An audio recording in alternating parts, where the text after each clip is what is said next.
Marcher dans les pas de Rimbaud à Paris, c'est inévitablement rechercher des traces de passages fugaces, car il y fera de courts séjours entre 1870 et 1874 qui donneront alors naissance à une œuvre fulgurante, marquant à jamais la poésie française.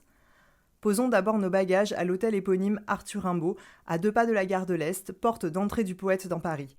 C'est un lieu élégant qui lui rend hommage sans trahir son esprit. L'hôtel permet de dormir à son nom et peut-être même de rêver à ses mots. C'est un pied-à-terre idéal pour explorer les traces laissées par cet adolescent génial dans la capitale. D'abord, le quartier de Saint-Sulpice.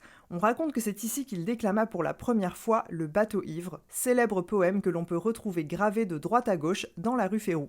C'est aussi ici qu'il se lia au Vilain Bonshommes, cercle d'artistes issus de la mouvance parnassienne que le peintre Fantin Latour immortalisera dans un coin de table, une toile aujourd'hui exposée au musée d'Orsay. Poursuivons dans le quartier latin, où Rimbaud vécut en 1872. On affirme qu'il fut aperçu à la crèmerie Polydore, aujourd'hui un café quelque peu rétro. À partir de 1873, sa présence devient plus sporadique à Paris, mais sa signature, elle, reste visible dans le métro Cluny-la-Sorbonne, aux côtés des grandes figures ayant marqué le quartier. Et s'il est une incarnation moderne de son esprit dans la Cité belle assise à l'Occident, c'est bien la sculpture de Jean-Robert Ipoustéguy qu'est Saint-Bernard face à la Seine. Rimbaud, au visage d'enfant, il n'avait que 17 ans lors de son premier séjour à Paris, s'appuie sur ses semelles, clin d'œil au surnom que lui donnait Verlaine, l'homme aux semelles de vent. On peut y voir mille choses, mais j'aime y lire son esprit nomade et insaisissable, celui d'un poète qui, entre 2 absinthes, ne cessa jamais de marcher et d'arpenter cette ville qui le fascinait.